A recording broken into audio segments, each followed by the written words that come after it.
There we go. Welcome inside. That's a final regular season edition of SJHL Weekly here as we enter the last week of the season. Playoffs are just around the corner. The final few games wrap up this week, and it's an exciting time of year. Of course, our show is presented by our good friends over at UPL, so thank you to them. We're going to recap our second last weekend of the regular season here today, as we kind of got a bit more of a cleared up playoff picture. 7 of the teams are confirmed. We still don't know where they're all going to land necessarily. There's still one spot up for grabs, so we'll talk about that all today. We're going to announce the players of the week. We're going to announce our all underrated rosters. Myself and Nugsy each put together a team of players we think deserve a little bit of a spotlight, maybe don't get enough attention. Underrated players, you know what that means. So we're going to reveal our rosters later today.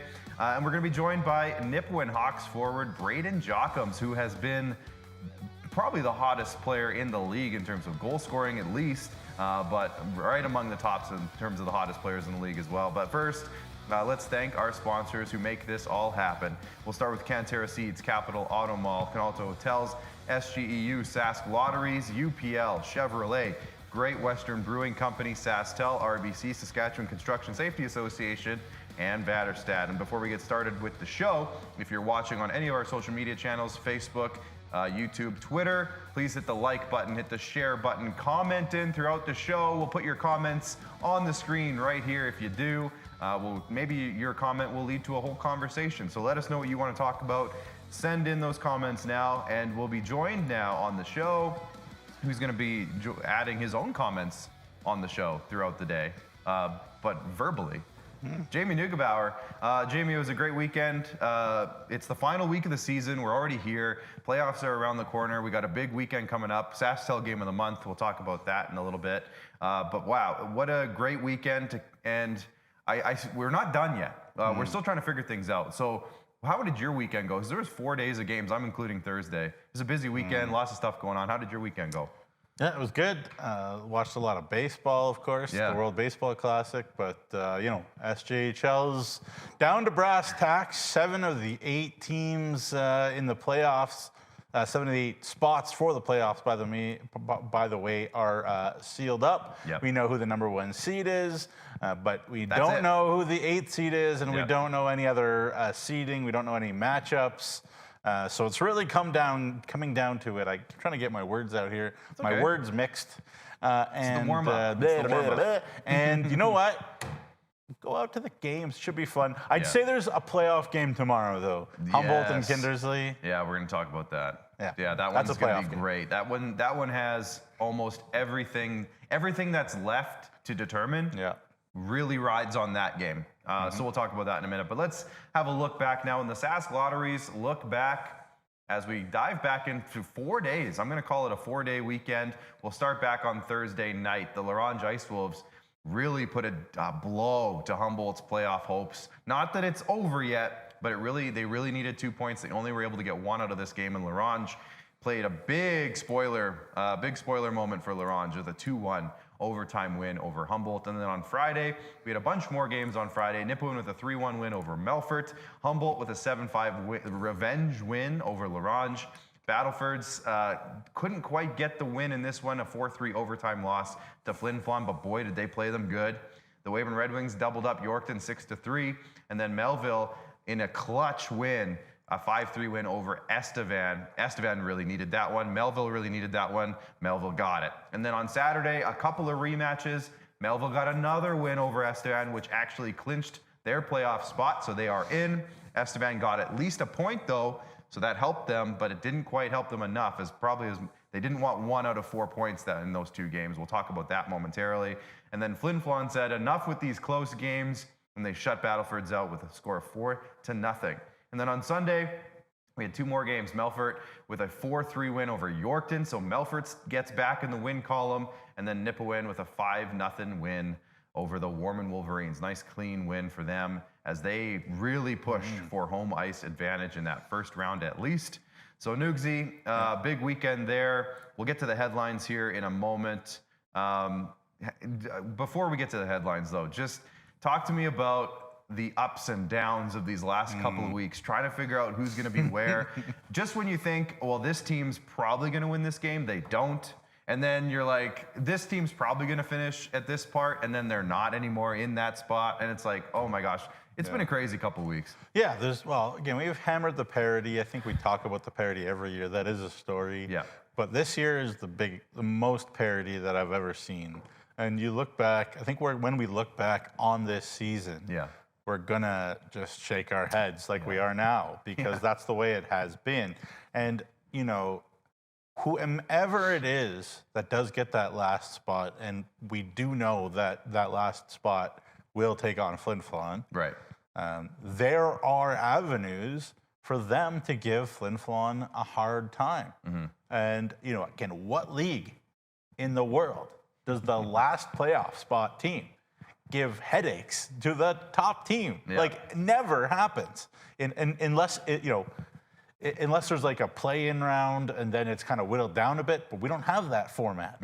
So it is just mind-boggling every game. It really, really is. And like I said, it looks like every night we go into it, and we're in a couple different group chats that talk about this league, and every night we're like, well, this is probably going to be what happens tonight. Nope. You never know. Well, I mean, Melfort, their streak was finally over. You know, we've seen Warman beat teams. We've seen Larange beat teams. One of the teams that's beaten Melfort lately was Larange, the 12th place team. So it's like... It's great. It's great. Well, let's get into the headlines, Nugsy, because there's some really great stuff to talk about. The Oat Man cometh. Now, that was Nugsy's all the way. He's wanted to use this one for a while, I think. So let's start there. Rylan Oatman of the Melville Millionaires really comes in clutch, and they got 2 big wins over Estevan. So let's start with that. The Melville Millionaires clinching their playoff spot this weekend with 2 big wins over their division rival, Nugsy. Yeah, I mean, I've talked about how Doug Johnson talks about Rylan Oatman. By the way, that references, there's a play in the 40s called The Iceman Cometh, so I took it from there. Anyways, whatever. Rylan Oatman, we know that it's a tough place to score at Affinity Place. He went and scored 4 goals and added an assist the night before this. And then, you know, Matt Spencer-Dahl has had to play every minute lately for Melville the last number of games because of whatever's up with Preston Patnod. Melville was very comfortable and happy with that 1A, 1B situation there, but it has been all MSD lately, and he's answered the bell. And I think when MSD first came even to Melville, it seemed like he was even more comfortable in knowing he was for sure the #1 guy. That might be not the best thing for Doug Johnson and the Melville Millionaires in general, but I feel like we see MSD play better when he's the guy. And then obviously Boston Harkness. What more can you say about the year he's having? He has stepped past Tommy Reese as the league's leading point getter. He has 10 goals, for 2 of those for a defenseman. He has 2 goals, 2 overtime winners this year out of 10 goals scored. His father, Keith, was kind to remind us that's 20%. I'm really bad at math, so thanks for the help there, Keith. But the Melville coming in clutch. Thanks, Keith is a beauty, no question about it. But the Melville Millionaires are peaking at the right moment. There was a time where we put them with the teams that were like, are they going to even make the playoffs? Right. And that's way in the rear view now because they seem like they're playing the right way. And last thing I'll say about it is that there was a little joke kind of go around because the morning that Rylan Oatman made his 5-point game, I made baked oatmeal for breakfast, and it was really delicious. Obviously not at all thinking about Melville or Rylan Oatman, but then that night he scores 4 goals. I'm not taking any credit. I'm just saying my baked oatmeal was delicious. And Doug Johnson, I told him about this, and he said, well, the Melville Millionaires will buy you 20 pounds of oatmeal to make baked oatmeal every morning at games if you want. And I said to myself and my wife, maybe I should take them up on that offer because that's, you know, even if they don't do well, I still have the 20-pound bag of oatmeal, and that's free food. It's just good business. In this economy? Yeah. And, you know, I'm really surprised when I asked you how your weekend was, that you didn't bring up the baked oatmeal, because we talked about it like 6 times this weekend. But that's really funny. Anyways, so big weekend there for Rylan Oatman and the Melville Millionaires and Boston Harkness. Maybe their names will come up a little bit later in the show for some reason, one way or the other. Not sure. But we'll move on now because we've talked about that. Let's talk about the only seed, the ranking, that we actually know about. The first one. That's the Flin Flon Bombers. We know they're going to finish in first place. We know that they're going to play the 8th place team, whoever that ends up being, in the first round. So we know that. So let's talk about the Flin Flon Bombers. They've locked it up. We'll talk about after we kind of touch on the Bombers really quickly. We'll talk about the 2 through 7 spot in the standings. So we'll have a look at the league standings after. But let's talk about the Flin Flon Bombers taking care of business against a very tough Battleford's North Stars opponent. Obviously the overtime game and then the 4-0 win.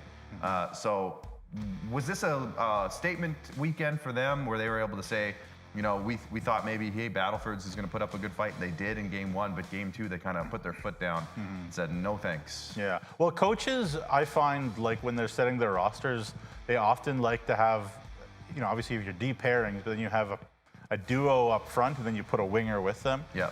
And what we've seen lately for Flin Flon is Joey Lees and Daniel Morozov together, and then they, obviously, when they can put Reed Arbery there for depth, that would be a terrific line, but obviously the injury bug has hit Flin Flon really hard now. They're getting guys back slowly, and I've heard all sorts of different prognostications about how long it'll take Landon Alexander to get back, but that's neither here nor there. This was the SaskTel game of the month on Friday. The game you're watching is the Saturday one, but the Friday night game was the Friday night spotlight, and it could not have been a better hockey game for the game of the week, because Battleford's really brought it, and I was worried and concerned and wondering how they would, you know, respond without having Anthony Campbell in the lineup. But clearly they gave, you know, Flin Flon all they could handle at the same time. Still, you know, the Bombers unbeaten in regulation still at home in the Whitney Forum this year.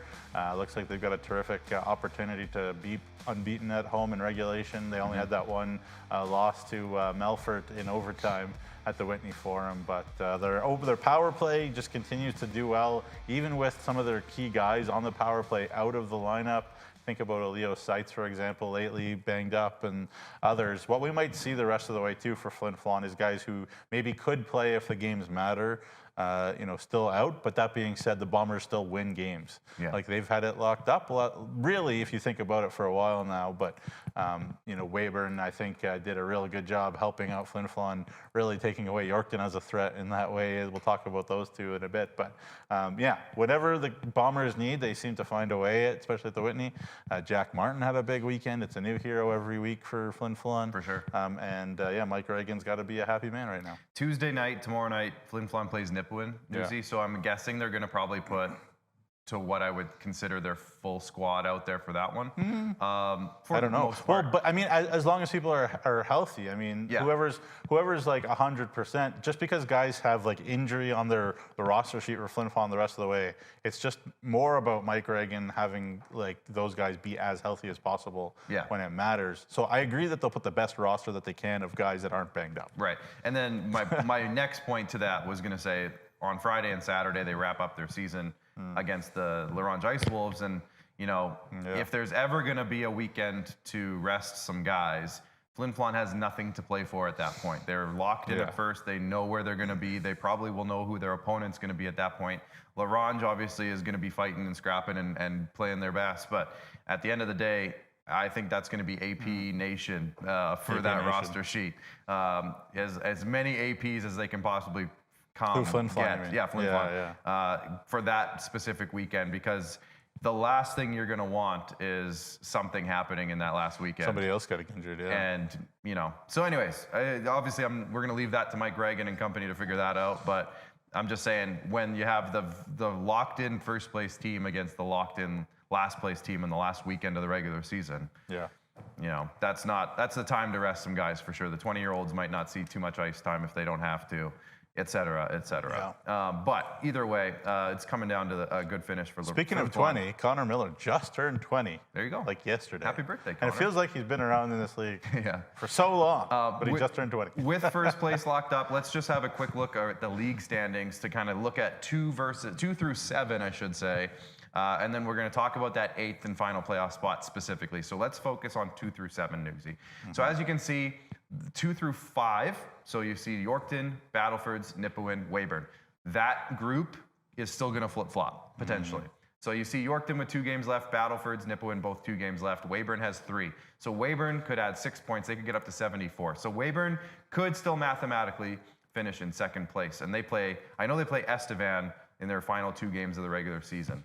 I can't remember who they play. They play either tomorrow. They play tomorrow. I know that. They have Melfort. Melfort.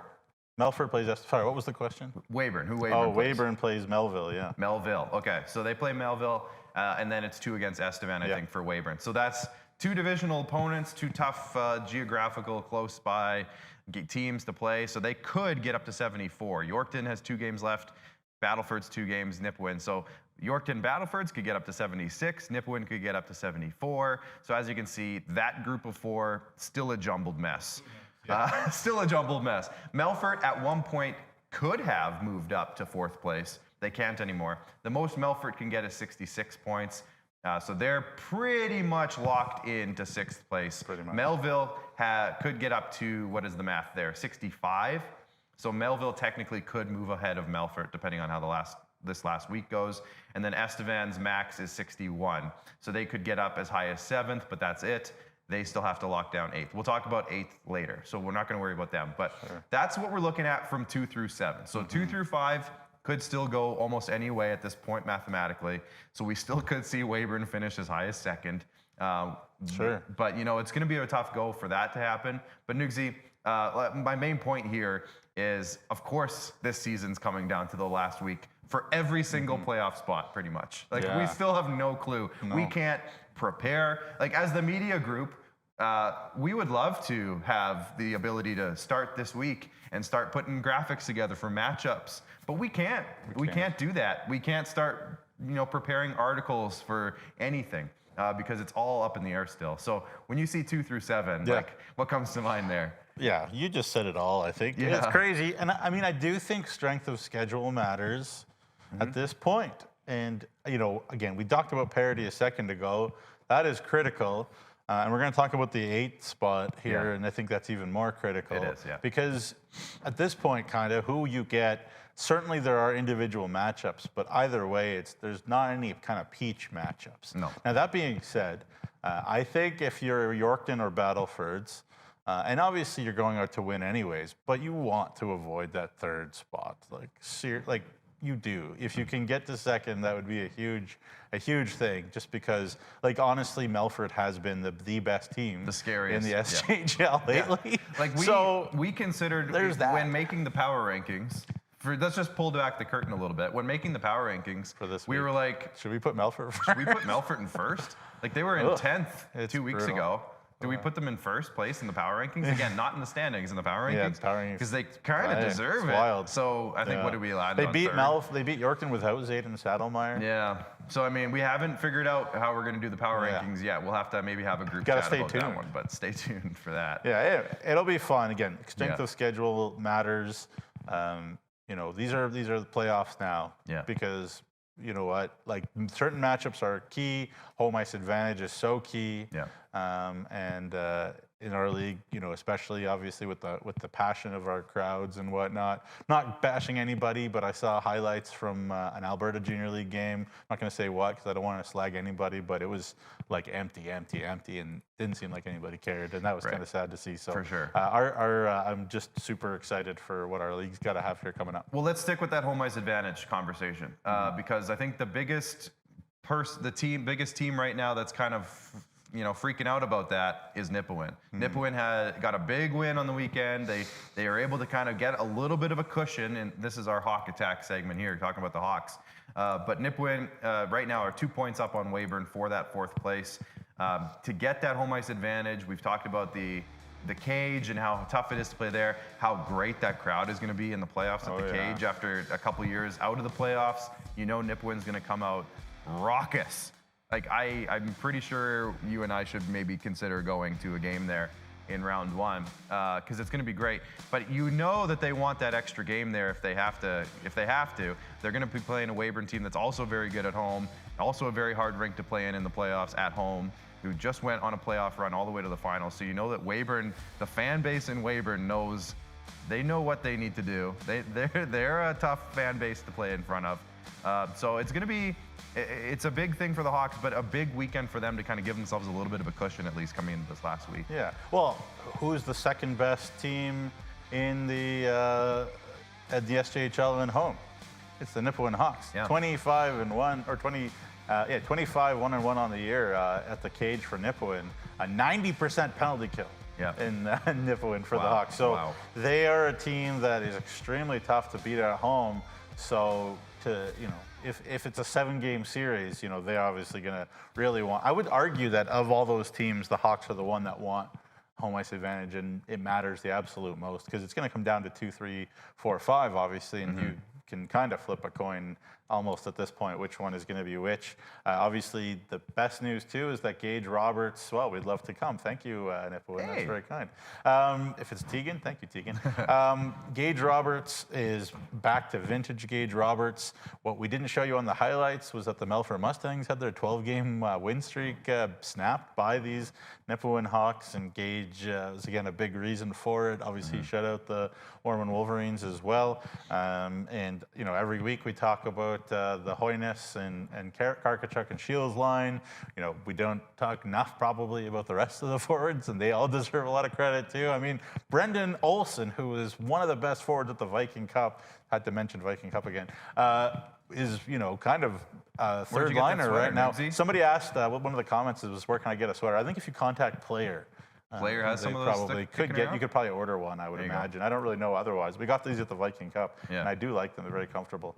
But anyways, the Nipawin Hawks, they are in fourth right now, 70 points, but they own the best penalty kill. If you can kill penalties in the playoffs, you give yourself a chance. When you got an elite goalie, give yourself a chance, and then you give their weapons chance to score. So they deserve a lot of credit. Tad deserves a lot of credit. I mentioned it a couple times in articles. 30 more points, and they still have games left. 30 more points than they got all of last year as a team in this standings. 30. That's a huge number, and obviously we talked about them as the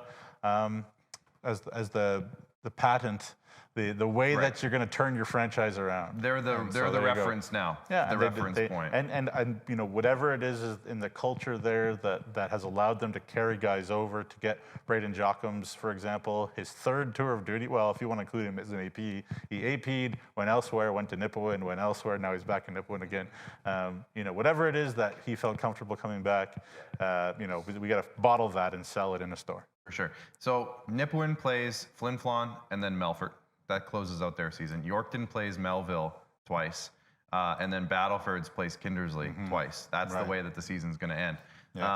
So you know what? Let's talk about the last headline, because that's going to kind of bring up our big final topic here, is that down to it for eighth.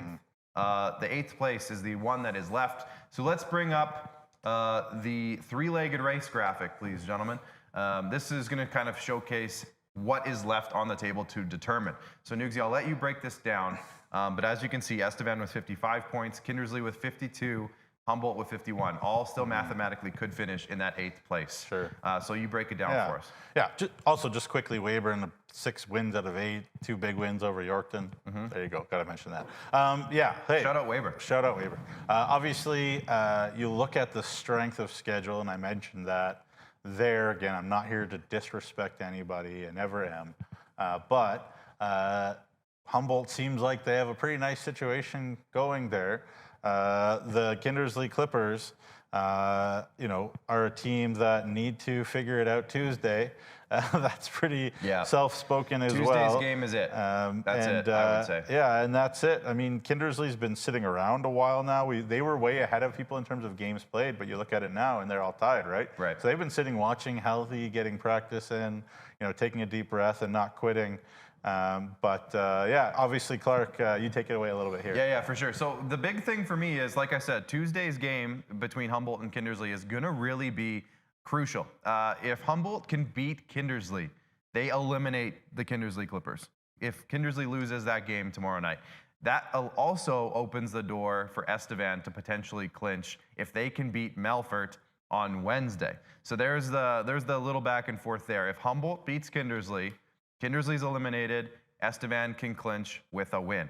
If it's the other way around, if Kindersley beats Humboldt on Tuesday, then they still mathematically can beat Estevan, and Humboldt has to, I think, if Humboldt loses, then the Humboldt's out. So I want to say, if whoever wins this game, whoever loses this game is eliminated from playoff contention on Tuesday night. If Humboldt wins, then Estevan can clinch. If Kindersley wins, Estevan still has to get more points. But you think about the road. If Humboldt wins, then it's like 2 games against Waterman. Yeah. And honestly, they are struggling. So, again, you never know. It's the SJHL. A lot of people have a lot of nice things to say about the Wolverines. Yep. And for good reason. Like, they've got a good roster, and obviously Brett's a good coach and whatnot. We've got the SASTEL Game of the Month. But Brett's going to be in audition for next year mode.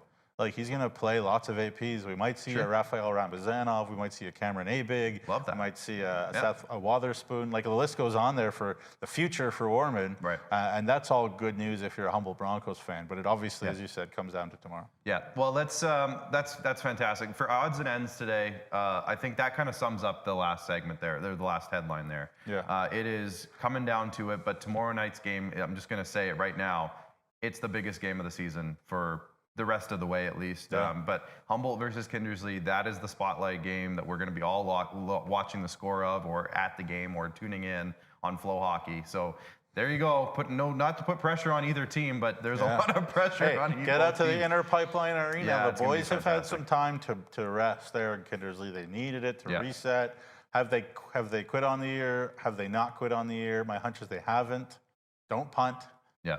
Go for it on 4th down, 3rd down. We're in Canada. Yeah. It should be fun. Yeah, there you go.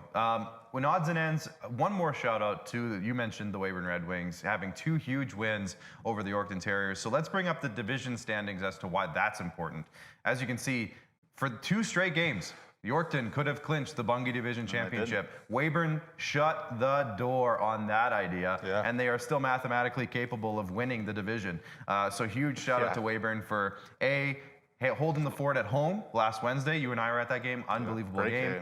And then going on the road into Yorkton and shutting them down there as well. Without Lucas Schmidt. Without Lucas Schmidt. They're doing it right now. How good is Ryland Pierce right now, though? Oh, man. Next level. Ridiculous. So Weyburn, Seriously. That's why the Bungie Division's not wrapped up yet. Weyburn can still get into that first place spot and pass Yorkton in the final 3 games of the season. Flin Flon has not only clinched their division, the UPL championship, they also have the league regular season championship locked up. So as you can see, our graphic designer Kelly put a nice little gold banner around there with the league championship there. And then Battleford's obviously weeks ago wrapped up the Nutrien division, so shout out to Battleford there. 2 of the last 3 years for Flin Flon winning the regular season. Speaking of Weyburn, also, I was going around, there was a ton of beautiful goals, a ton of beautiful plays this whole weekend, Clark. So many to choose from for the highlight of the week, but we had to go to a beautiful, beautiful shorthanded feed in Weyburn. So let's check out the tourism highlight of the week here. Now Moan cuts into the slot and goes out front, scores, shorthanded goal as Callis Pierce makes. Aiden Mohan threading the needle. Not only that, but the way he entered that zone, it was like behind the back, between the legs, deke to get around the defenseman, comes back behind the net, blindly backhands it right to Callis Pierce's tape.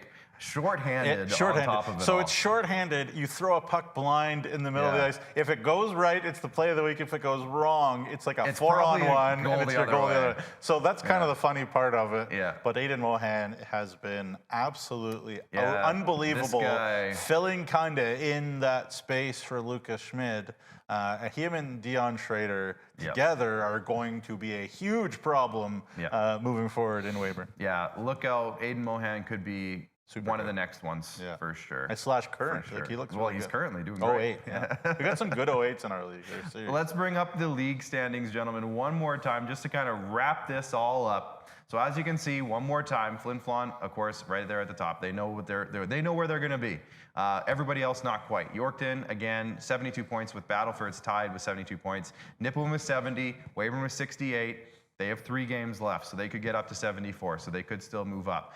Melfort is almost locked into 6th place. Not quite, though, because Melville could still pass them. Melville has games in hand, too. Melville has games in hand, so they still have 3 left, so they could get up to 65 points, so they could still pass Melfort. But let's have that Highway 10 battle. Come on. I mean, but there's what I was going to end it off with, is if this is what we're looking at, if this is how it ends, Mathematically, I don't know what the numbers would be, but if this is 1 through 8, this is how it ends. Flin Flon will play Estevan, and talk about, travel, but also like the way that these two teams played each other this year with kind of the controversy around the Ryder Knudsen and Rennie hit. There is no love lost between those two. They already are long-term rivals. So that's going to be a good one. Yorkton will play Melville if this is how it ends in round 1. Battlefords will play Melfort in round 1. Holy cow. And then Nipawin Weyburn, what a good matchup that is. Yeah. So anyways, it's just very, very interesting. If Nipawin can somehow get into 3rd at this point and play Melfort, what a great geographical series that would be. Yeah. Get your tickets now for that. There's still There's still some shifting, but if that happens, there's not going to be it's not just shoulder to shoulder. There might be people standing on people's shoulders to watch that game. Hey, seriously. In Nipawin and Melfort. Yeah. It's going to be great.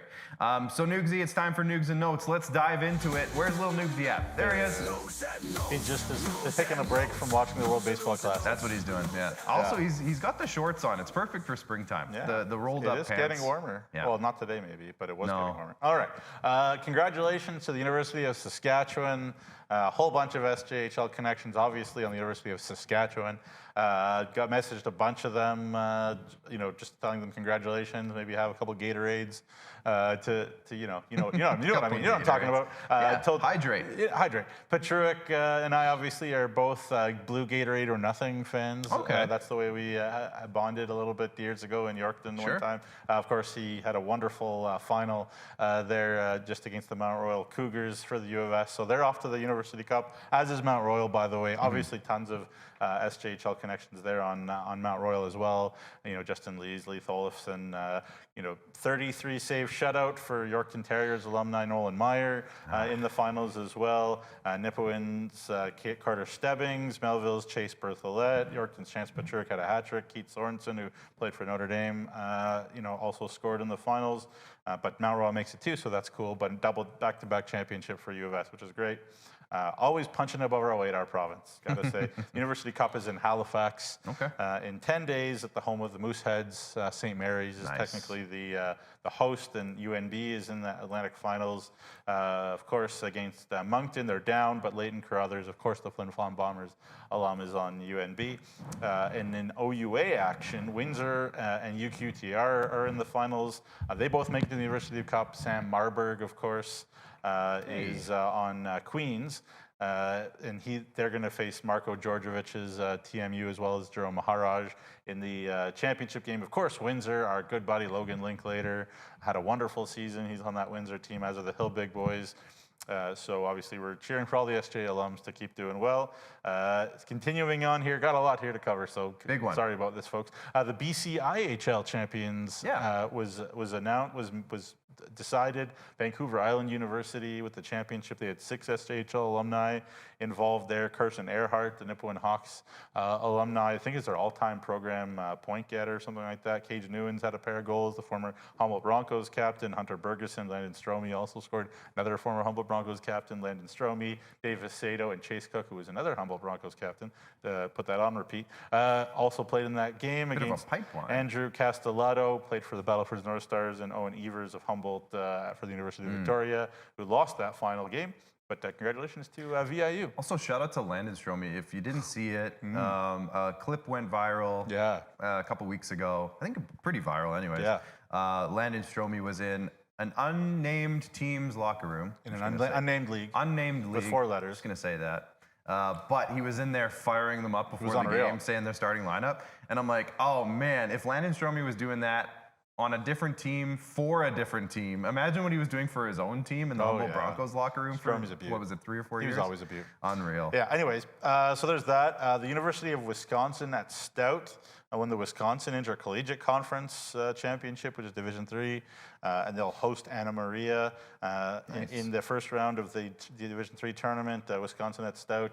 Obviously, 2 boys near and dear to my heart. Sam Kroon, of course, scored that great goal for Notre Dame against Estevan in Game 1 of the playoffs there in 2022. And Evan Van Den Heuvel are on that Stout team, and they'll face Anna Maria that has Owen Barrow, who's a great Estevan. I was going to say, that name sounds familiar. Yeah, and Brendan Della Polera, who was on L'Orange. Yeah. Owen Barrow was on that really good Estevan team that lost to Melfort in the first round, but had a good team. But anyways, there you go. That'll start March the 14th as the Division III NCAA tournament begins there. And then just a few more things. Tynan Ewart, busy. That's the lots. great Battleford's North Stars defenseman, Centennial Cup and whatnot, absolutely terrific. Dominant defenseman, a great career at Northern Michigan. He is going to play for the Maine Mariners in the ECHL, the Boston Bruins affiliates. He's on a tryout deal there. So congratulations and all the best to Tynan. Terrific player. The RBC Community Ambassador Award voting is open. Now go to the sjhl.ca website. There's a button at the very top of the screen. You can read all the posts that I put up there. You can scroll down and vote. Yeah, that's the biggest thing, because I think if you're looking at that article, make sure you scroll all the way down to the bottom. That's where the voting is. I asked, we talked about it, whether we should put the vote at the top, but the idea was that we want everybody to read everything. Yeah, and so then make go sure, down. if you're just going to vote, just make sure you scroll to the bottom. Down if you're like, where's the thing? And then finally, a few people have asked me, what's going on with the awards and the finalists. I know some other leagues have already put out their award winners and whatnot, but we're in the middle of voting. The finalists themselves will be announced. We will announce them on the SJHL Insider Show on Thursday. There'll be website content, there'll be social media content on Thursday, and then we'll announce the winners on our preview show for the playoffs, not this Wednesday, but the Wednesday after. Yeah. And so we'll announce the winners then. That'll also be all on the website and social media, but the finalists will be on Thursday. And that is in the process of being voted on by a few media and governors and coaches and blah, blah, blah. So there you go. There you go. Long news and notes, but thanks for hanging around. And one more little fun thing before we hit the break, Nancy. Right. There was a cool, I don't know exactly what it was, a firefighter? Yeah, there was like the Flin Flon. The firefighters got out and skated with the Flin Flon bombers. So I'm going to break this down. Let's play the video here that it was sent to me by Mike Reagan, the Flin Flon bombers. Thanks for sending it. It's a nice little play here. Hopefully they can fire it up for us. There it is. At the Whitney Forum, and there you see Finn Werner. What a nice center lane drive, intense, going in with a purpose, stick on the ice in front, and the firefighter there in net is actually Tyler Sturm, the assistant coach of the Flin Flon Bombers, who used to play in the SJ, of course, but Keaton Lesperance with a nice pass to the goaltender there. Well, here's the one thing that I was going to say. That guy, you cannot leave Finn Werner alone out front like that. No. The defenseman that was on him just skated right away. Look how much space he has. Yeah, exactly. He had somebody shoulder to shoulder with him, and he just got left all alone. You can't leave Finn Werner out front like that. Yeah, great pass from Keaton Lesperance, too. And really good reflexes by Finn Werner, too. Quick release. Hey, it's not about power in that situation. It's about getting it off before the goalie can get in position. Yeah. And obviously, Tyler, who is a veteran of the Icelandic Professional League, is where he played goaltender. So there you go. And who knows, what we were talking about, Flin Flon, maybe resting a guy here, maybe a guy there. Maybe Finn Werner sees some time at forward. Who knows? Well, he didn't hurt himself. He didn't hurt himself. He didn't hurt himself, and he didn't hurt his chances, is what I meant to say, but he also didn't injure himself, which is great. I love how hard he went to the net. That's exactly. There's Nugs and Notes. Thank you, Nugsy. We're going to hit a break. When we come back, we're going to be joined by one of the, I don't know, what do you want to call it? Hottest players in the league. The most, he's on a streak of 10, 10 straight He's a man with siblings. He does have siblings. We'll talk to him about that a little bit. Braeden Jockims of the Nipawin Hawks joins us after the break. Stick around. The Price Beat Guarantee is back at Capital GMC in Regina. We will beat any price on any new vehicle from any competitor, or you get $500 cash guaranteed. The Price Beat Guarantee at Capital GMC in Regina. At Vatterstad, we're partnering with North American farmers to create the perfect emergence. We're doing this with new and innovative tillage, planting, and seeding solutions, optimized for the field conditions that you face, and with industry-leading capacities to help you get the job done in short windows of time, so you can maximize yields. Vatterstad, we look forward to growing together.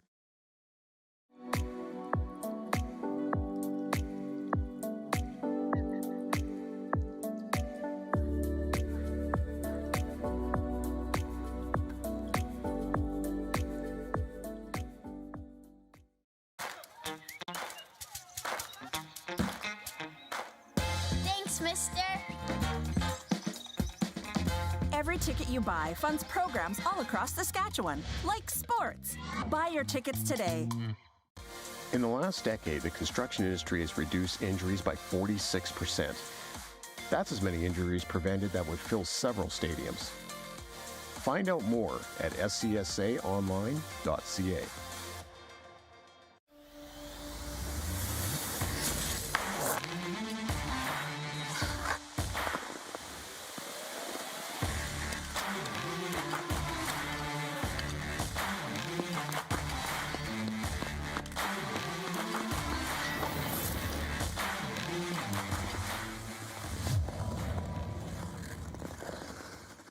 Feeling like your dreams are out of reach? RBC has programs and resources to help you open the door. With RBCX Music, RBC Training Ground, and RBC Scholarships, your idea of your highest potential happens here.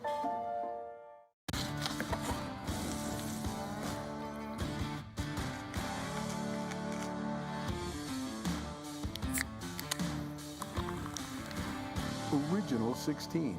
Celebrate things done well.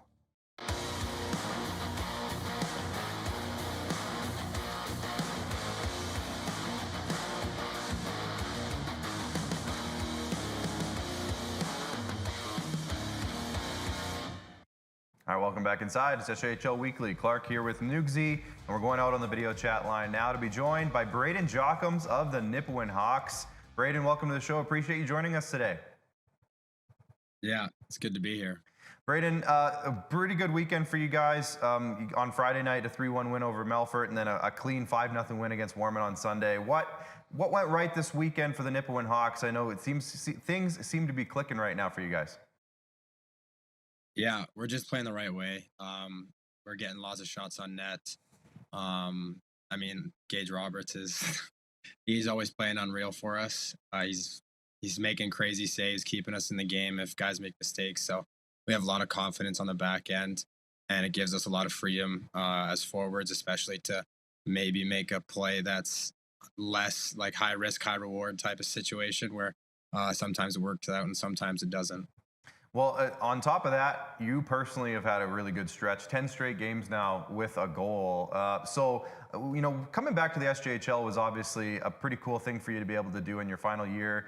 Started with Nipawin, and now you're finishing with Nipawin. But what's been going right for you personally? It seems like everything you're putting on the net is going in lately. Yeah, it's just a lot of luck, to be honest. I'm getting lucky with bounces, and my teammates are hitting me, and I'm in the right spots at the right time. It's honestly just a lot of luck, and my teammates are doing a lot of work and getting the puck to me when I got a great opportunity. I want to talk about this family of yours, Braeden, because you got a pretty, I don't know, we could call you like an SJHL or a Hockey Saskatchewan, we'll even say royal family. Obviously, your sister playing pro in Sweden, your brother playing D3. I think you got another brother, is that right? Or if it's just the two of you? But yeah. But either way, pretty cool family. Just talk about growing up and competing and ODRs and obviously Saskatoon, and must have been a fun time. Yeah, ODRs with my brother and his friends were definitely pretty crazy. I'm 2 years younger than him, and having to play with the older guys definitely, improved my competitiveness. We're a basketball fan. We're just a sports family, and we played a lot of basketball growing up too. So we were competing in literally everything. And they've pushed me to, work as hard as I can and compete at the absolute highest level I can. And I look up to both of them every day. For sure. Now, maybe I want to talk a little bit about the pressure, I guess, of being a 20-year-old playing junior hockey. I don't know if we talk about this enough, but everybody kind of expects certain guys, maybe you played in the Western League, maybe you played in the Null and had success, and maybe this, and the expectation is sky high for you when you come and land in Nipawin. But you know better than me that it's never that easy to just show up and do what you've done. So just talk about maybe the mental makeup and how you've been able to kind of handle the pressure of expectation. And on top of that, it's not like you're the only good player in Nipawin. Like there's a room full of guys that want to play on the power play and could very well and score and whatnot. So talk about handling expectation that you have. Yeah, it's just being consistent every day is definitely the most important thing. When you're an older guy like this, I remember when I was 17, and it's like, okay, I can trust that older guy to put a goal in when we need it or whatever. And now I'm in that position, and it definitely adds a lot to it. But if you just have a routine on game days and you just kind of go through it every single day, and you just treat every game as you just go out there and have fun, don't overthink it, and just you're playing with your brothers basically. You're so close to these guys, especially in Nipawin, such a small town. You're hanging out every day, watching movies, going to Tim's, like whatever. So you're really, really tight with everyone, and you trust everyone. And they have those expectations of you got to perform, but you want to do that, and you want to perform for your buddies. And it definitely takes a lot of pressure off of it, especially with a coach like Tad, who gives you a lot of freedom. If you make a mistake, he's not gonna berate you on the bench. He's going to give you a tap, say, hey, just keep going. Don't worry about that. And you got 20, 25, 26 other guys, that are going to come give you a tap and say, just keep going. We need you. And it takes so much pressure off when you have such a great support system and a great group of guys that just have their hands on your back and are pushing you. Playing on the line right now with Finley Radloff. He was around when you were there the first time through Nipawin, which is pretty cool. Also Connor Watson, who just happens to be pretty decent as well in scoring goals. So to be on a line with those two guys, and then to look at the line around you as well with Karkachuk and Hoynes and Shields, who have been, you probably attest better than I can, but they've been ridiculous as well over the last, 3 weeks or so now, feels all like? year. All year, but yeah. So when it comes to the two of you guys, but let's stick with your line now with Radloff and Watson. What makes the three of you guys work so well together? Well, like you said, Watson knows how to score a goal. He's got a ridiculously good shot. And me and Finley are really good down low forwards. We can play, a 200-foot game, and we just get in those battles and then find Waddy in the slot for great opportunity for him. We blend really well together. Yeah, we're Canadian guys, and I love small ice hockey. I honestly think it's better hockey, which is funny because I broadcasted in a rink that was international hockey size for a long time, which we don't need to talk about. But Notre Dame? I don't know. I can't remember. But my question for you, Braeden, is how much has it helped your game? Obviously, you spent a long time in the Western League too, and we could talk about that a little bit. But how much did it help your game, kind of cutting your teeth, knowing that if you're not on your P's and Q's defensively in Nipawin at the cage, then you're going to look stupid so fast? Because any mistake turns into a scoring chance for the other team so fast, yeah. And that's the case up north a lot. But how much did that kind of help your game, at other levels even, and kind of really, really prepare you? I'm sure you're focused on Nipawin, but for whatever comes next for you as well. Yeah, it definitely helps a lot when you don't have enough space and you got to keep your head up at all times, especially when the puck's coming to you to make a play in like a split second. It's helped with my poise with the puck. Even like whenever we go up to Flin Flon, it's amplified by even more because their rink's even smaller. So it's a game of inches. That's every coach I've ever had has told me that. So having your head up at all times and being able to make a play in a split second has improved my game so much. And then you make that play, and then you start moving your feet right away to look for the next play. And playing in a small rink, this has exponentially helped my game. Well, we talked about all year before you arrived in Nipawin of how the strength of the Hawks was their forward group. It was deep. Every line was dangerous. They had different types of players that could get done different ways. They acquired Brendan Olsen earlier in the year, and then you came in with Tad Kozin, also pretty good offensive player in his day, as the head coach. What makes everything clicks so well there, but also for you to come into that situation? What was it like for you coming in knowing I'm adding to a strength and maybe that'll allow me to play the way I want to play as well? Is that how it was for you coming into Nipawin? Yeah. We don't really I don't know if it might be bad to say, but we don't really have a very big offensive zone structure because everyone's so skilled and so creative that we don't need to have Tad come in and say, hey guys, you need to be here when the puck's here. Like you can just go out, forward check, get the puck, and be creative with the puck. And it's helped everyone with a coach like Tad who's able to just say, hey, you guys have the skill. you have the strength. Just go out there, create for each other, support each other, and I'm just going to give you the tools to improve every day and get those opportunities. Last one before Newgsy's rapid fire here. I got one more kind of longer one for you. I mentioned your time in the Western League, and this is almost more specifically for our director back there, Bryce, in the back, because he's worked for the Moose Jaw Warriors for a long time. And he wanted to ask about the finals a bunch of years ago that you were a part of with the Portland Winter Hawks, and obviously maybe tough memories for you. So sorry if that puts us in a bad spot here, but I guess just talk about what it was like to play in that finals. Obviously, what a great team, couple teams that were involved there between Moose Jaw and Portland. But what were your memories of a WHL championship, and maybe how that's whet your appetite for moving forward here, Cantera Seeds Cup championship? Though I know you got a lot to do before that. Yeah. The first thing that comes to mind is the atmosphere that you feel in both rinks in Portland and in Moose Jaw. Like, I know Canadian fans are diehard, and even in Portland, we had a very, very large and loyal fan base. So the atmosphere of just constant screaming, shouting, like, everything, was just, it's so intense, and it takes a lot of mental, energy to just focus on the ice and focus on, okay, my next shift, next play, just focus on that.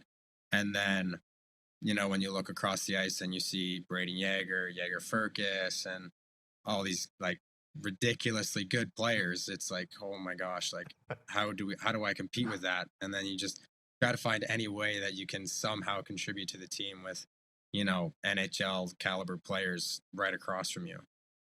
Yeah, so if you want to say something mean about Bryce, we're totally down for it. Obviously, I'm just kidding. All right, Newgsy's rapid fire. Basically, if you don't know, I ask you a question, you answer it in as few words as possible. I might ask you, like, what's one word for blah, blah, blah, but we'll keep it fast. All right, Braeden, you got it? Yeah. All right. Dam Smokehouse or Mabel Farms? Dam Smokehouse. Attaboy. What's your smokehouse order?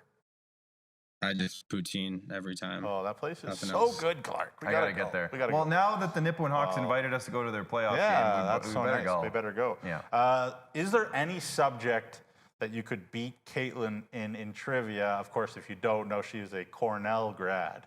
So is there any trivia that you could beat Caitlin in? Video games. She doesn't know a lot about that. But that's about She's the too only busy thing. for it. That's like a compliment in disguise right there. Has she taught you any Swedish? She taught me how to say no, and I already forget how to do it. Nay. I think it's like nay. Anyways, what is the number one thing non-hockey related that you miss about Portland?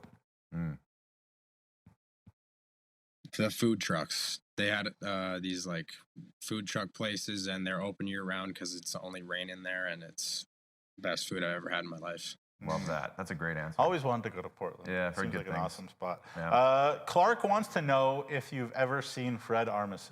Do you even know who Fred Armisen is? Do you know who Fred Armisen is? No. Fred Armisen made a show called Portlandia. Yeah, it was about which is Portland. A comedy show about Portland. Yeah, he was on Saturday Night Live. He's actually from the south of the States somewhere, actually. But anyways. Yeah, I think he's Clark from wanted- Georgia. Yeah, something like that. Anyways. How much would you trust Rylan, a bridge that Rylan built, to hold you up while you're crossing it, maybe out of 10? Because Rylan goes to an engineering school in the States. So how much would you trust a bridge he built?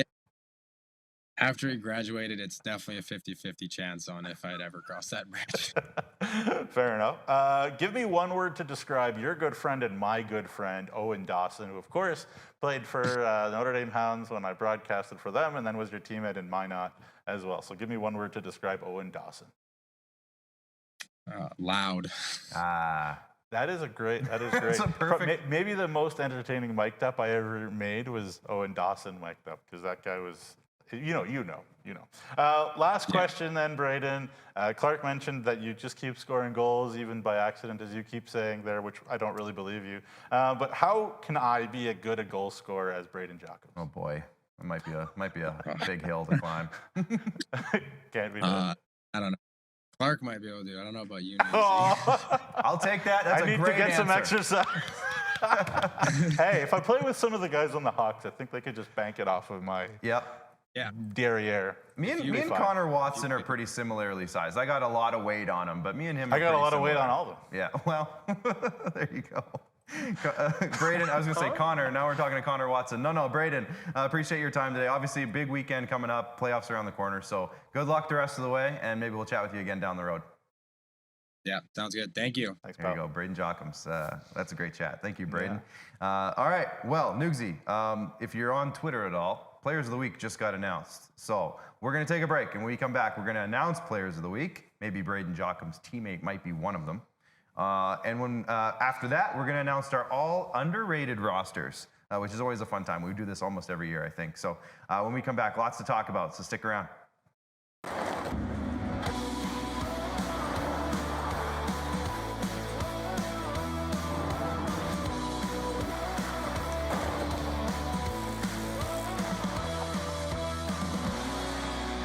Feeling left out of can't-miss moments? RBC has programs and resources to help you open the door. RBC clients get access to concerts, Avion rewards, and exclusive benefits. Your idea of memorable moments happens here. Each year, the SCSA issues over 10,000 training certificates to the construction professionals who build our province. That is the same population as Weyburn. Learn more at scsaonline.ca.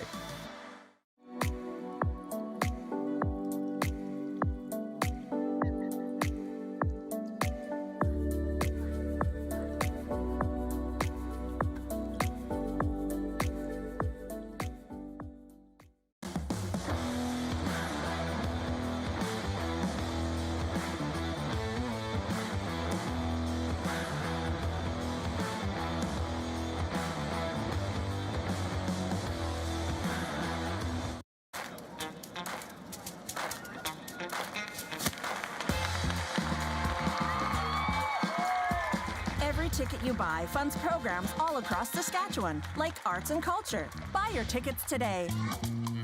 Introducing SaskTel Student Saving Tips. Tip number 138. You could build your own pallet furniture. So you're living on your own. You can save money by building furniture with pallets.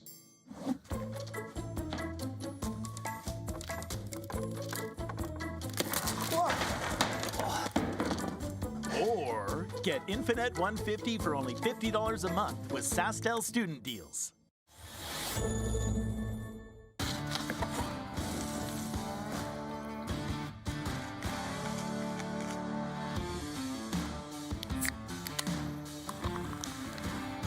Original 16. Celebrate things done well.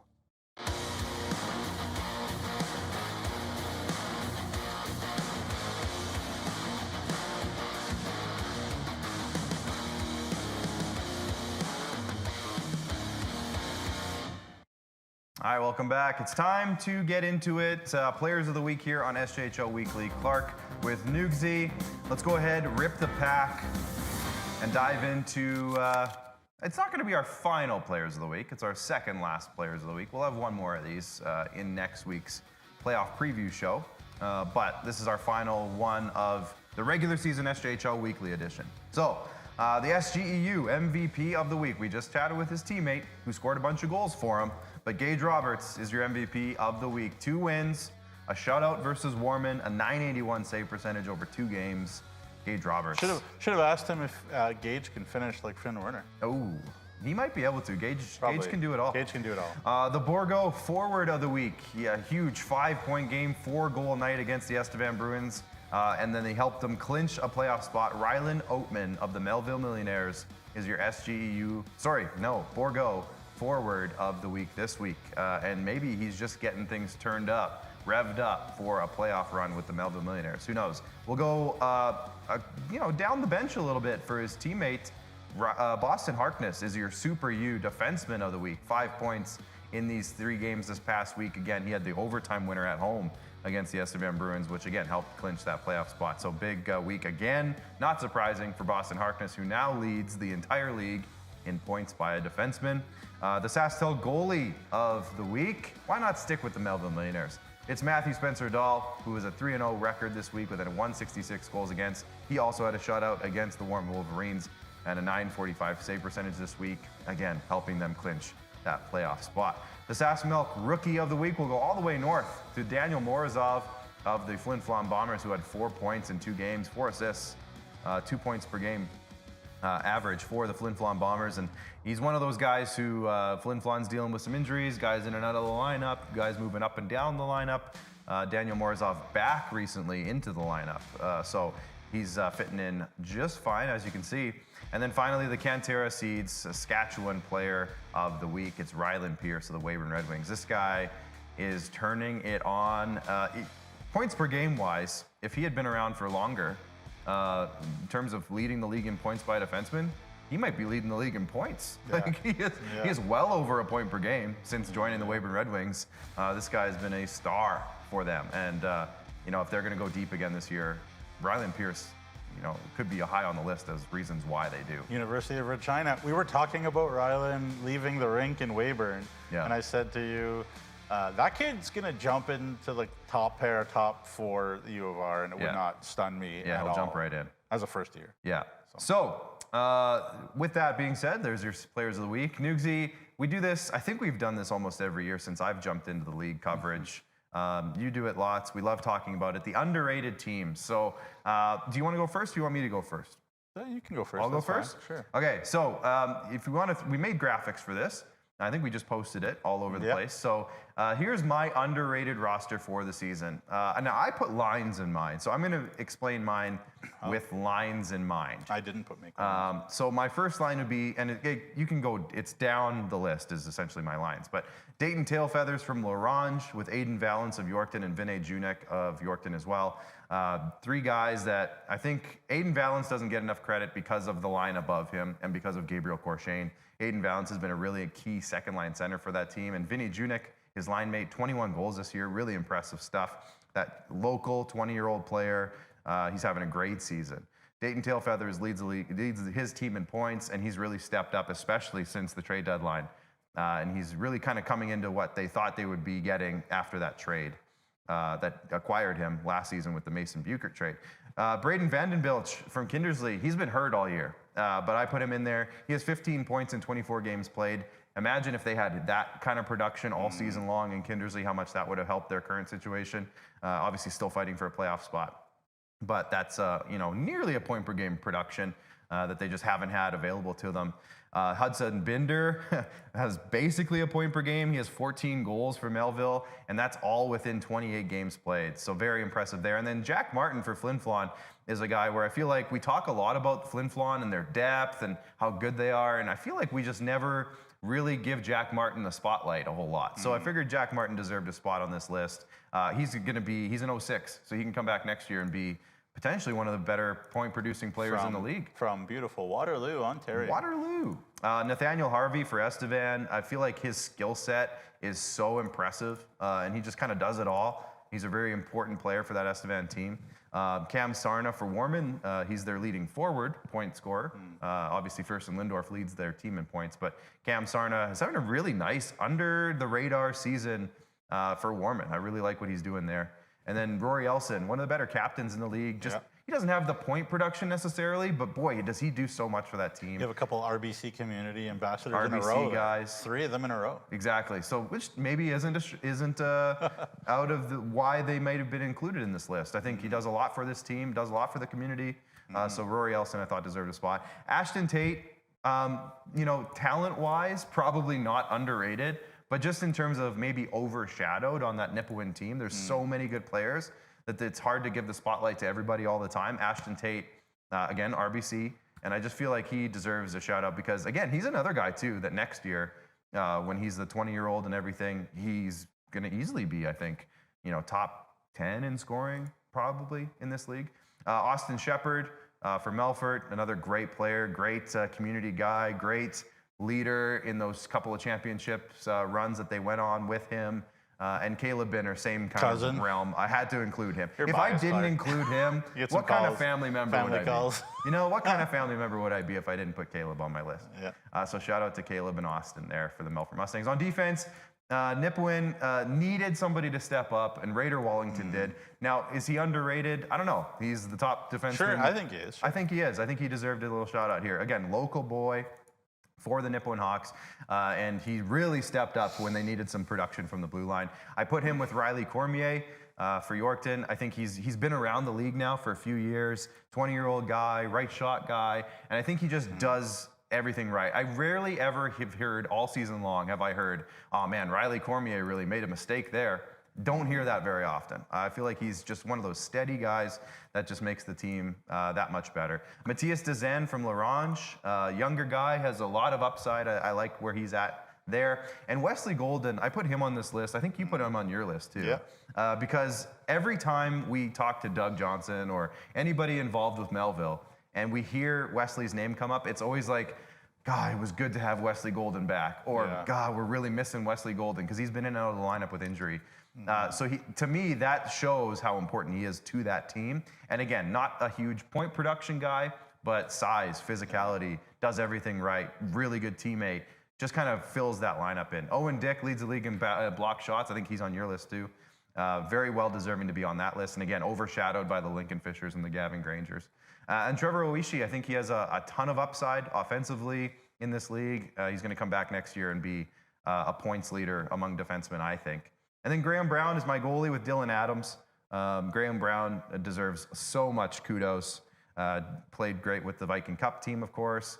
And then Dylan Adams, I don't think he's underrated. Like, I think everyone knows how good he is. I think just in terms of numbers-wise, he's not near the top. So sometimes we forget to mention him in the upper echelon of goalies, but he very much deserves to be in the conversation. And he's eligible to come back next year as well. So there's my underrated roster. Nugsy, take it away. It's for yours. Yeah, there you go. Yeah, I mean, again, this is all kind of our opinion about whether we think guys are underrated or not. And obviously you might be in the local community there and be like, we're rated. By the way, you got your own dude there. I know, I got my own dude. Can you go back to my dude? Jeremy Corrigan, our good buddy, sent a message right away because he's locked right in. Yep. Go back to Clark's roster for a second, guys, just quickly. There you go.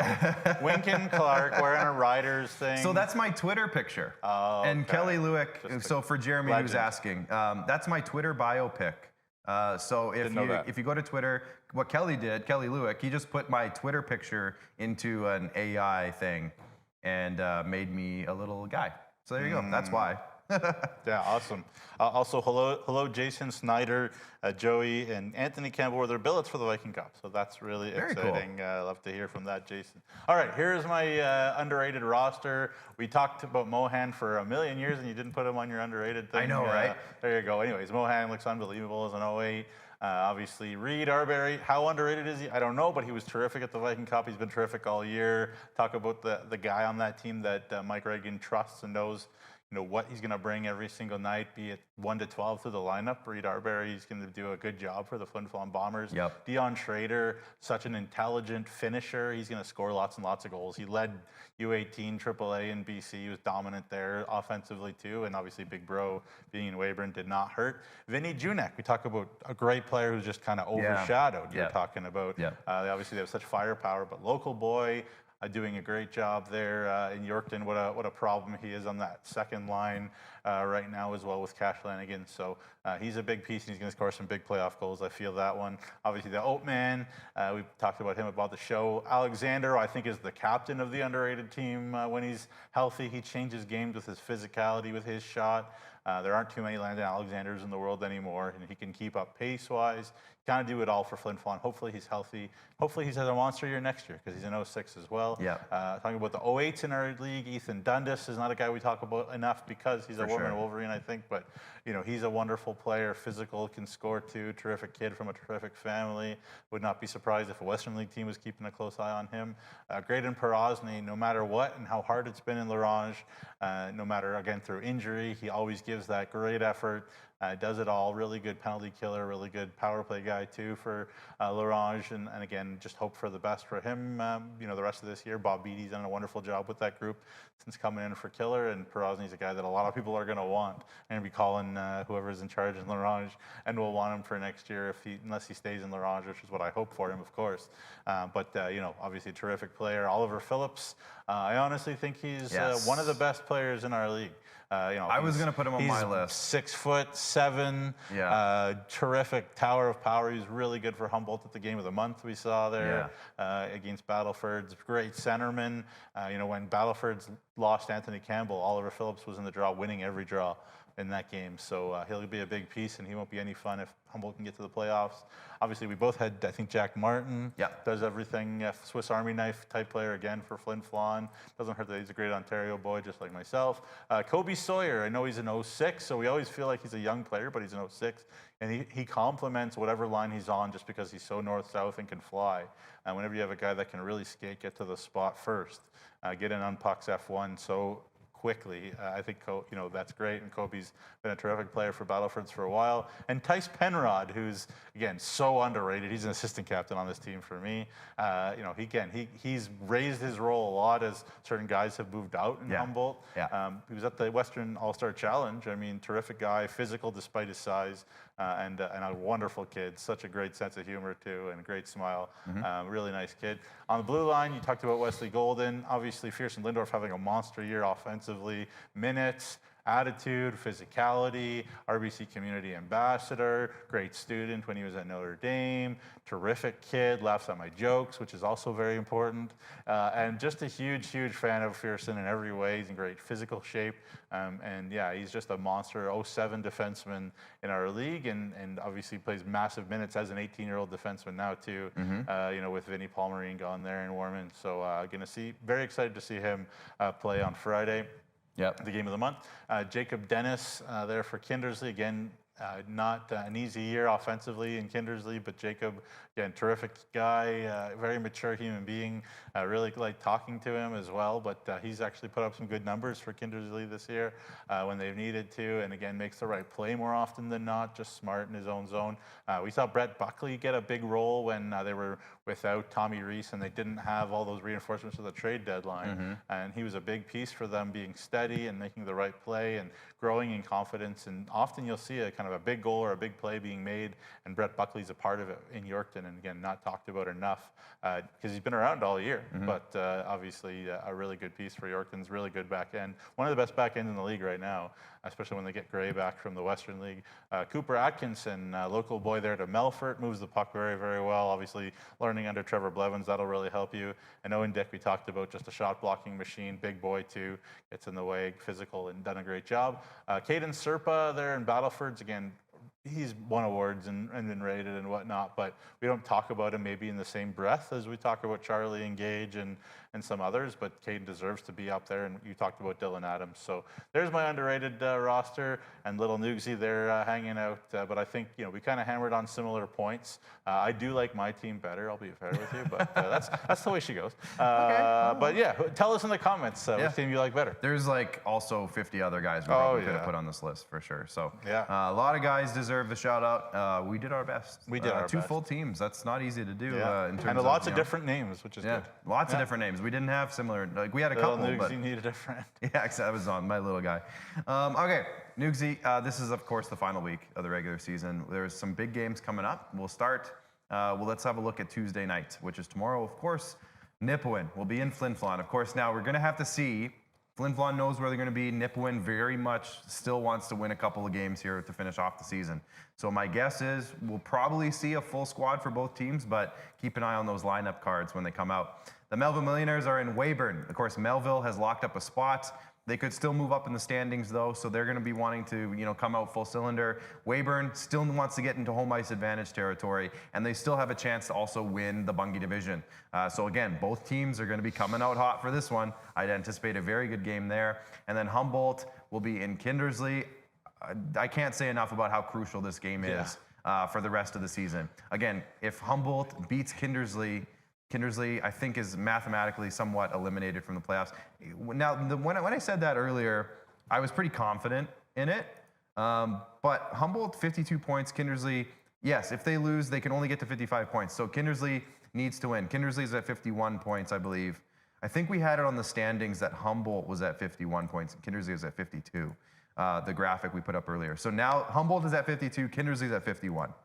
So if Kindersley loses this game tomorrow night, they have been, I believe, mathematically eliminated from the playoffs because Estevan will have the tiebreaker if they do end up tying Estevan, and that's how it goes. So that's the storyline. If Kindersley wins this game, though, they are very much still in it, and it is not over yet. Again, the other storyline is if Humboldt beats Kindersley and Estevan wins on Wednesday, they clinch the 8th and final playoff spot, and it's over. I believe that's the case. So there you go. It's a huge, huge game. And then on Wednesday, as I mentioned, Estevan plays Melfort. Estevan has a chance, depending on what happens, to clinch a playoff spot. Melfort wants to make sure that they lock themselves into 6th. They have 2 games left. If they get any points, I believe, or if they get 2 points, I think they can. No, they're not quite in territory of locking it down, but it's close. They want to get those 2 points, so that's going to be a great game. And then we might as well look at Thursday if we have it. Do we have Thursday? We might not have Thursday. No, we don't have Thursday. But another good night on Thursday. One important game, and that's going to be Battleford's at Kindersley. Battleford's at Kindersley. So again, depending on what happens on Tuesday, that game might mean a lot, might not mean a lot, but we'll see. It's going to be a great, great week to finish things off. And we got a graphic for it. The game of the month. Yes. Coming back up Friday night in Warmond. Home Center Communiplex. Myself, Sean Mullen, Clark Munroe. Yep. We'll be on the broadcast for that. You can tune on, as you see, on SaskTel Max channels 48 and 348, and hopefully also on Flow Hockey with our broadcast. We'll see how that goes. Yep. But it was on last time, so I was happy to see that. Yeah, we'll see. It's going to be fun. I'm hosting the broadcast again, as I did not last time you guys did it, but in Yorkton a month and a bit ago. Yeah. And it was a lot of fun. So it should be fun. Sean Mullen's going to be in the broadcast with us. So it's going to be 2 young teams, exciting teams. It's going to be a really interesting game on Friday. Yep. So looking forward to it. And Humboldt at that point could still really, really need that win in order to get into the playoffs. So could have a ton of meaning on the line. It's going to be a great week. There'll be some gift baskets being sent from coaches to other coaches. I was talking to Braeden Jockims about the fact that he got a real big hand, obviously, from Doug Johnson beating Estevan to keep Humboldt's hopes alive. So I was like, maybe some cheeses, maybe a glass of red, maybe some jams. Just some suggestions for gift baskets. Right. Teams are going to be scoreboard watching. Whiskey. They're going to need it. Yeah, well, you know what? Why not? Phantom Light vodka. He does like whiskey. Phantom Light some vodka. Phantom Light vodka. Some U-Bets. Some U-Bets. Get your U-Bets. Yeah, original 16s. Yeah. Just saying. Just suggestions if you need some team to beat another team. For sure. Send some gift baskets. There you go. All right, it's going to be a great week. I really appreciate the guys in the back today. I don't know if you guys want to show your face tonight. Yeah, you do. Bryce and Connor back there. Is Jordan back there? There's the thumb. Yeah. There he is. Jordan's a thumb blodget. He's a thumb guy. Thanks, Jordan. He's all Appreciate thumbs. that. Kelly Lewick, of course, upstairs. He's also in the chat. Appreciate you, Legendary. Kelly, for all the work. Nugsy, of course, and everybody watching. Appreciate you guys tuning in. It's our final regular season edition. So this is how it's going to work the rest of the way. Today's show, obviously, final SJHL Weekly. Thursday will be the final SJHL Insider of the regular season. We are going to announce on that show our award finalists. So our award finalists will be announced on that show. We'll dive into all of the options, et cetera, et cetera. Next week, no Monday show, but we're going to have a Wednesday show. It's going to be a Wednesday playoff preview special, spectacular. We're going to have Kyle McIntyre in the building. We're going to announce award winners. We're going to bring in Tony Dalglish from UPL. He's our UPL's our playoff sponsor.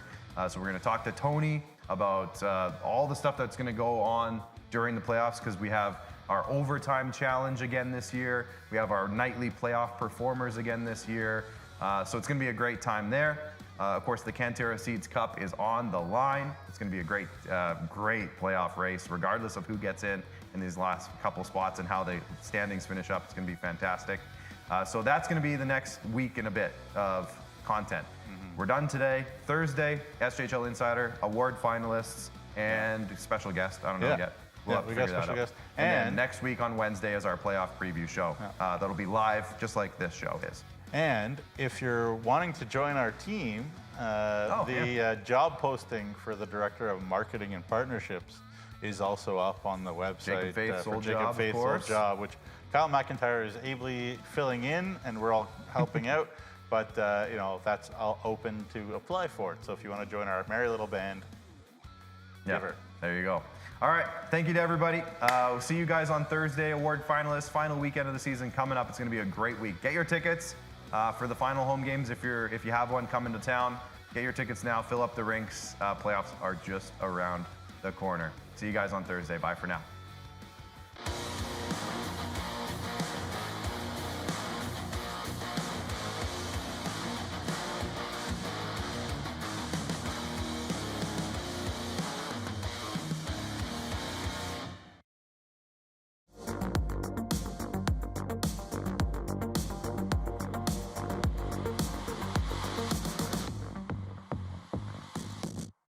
From the north to the prairie sky, the echoes roar, we can't deny. Bus wheels turning, miles to go, frozen roads and the radio glow. SJHL calling the soul, Clark and Jamie on patrol.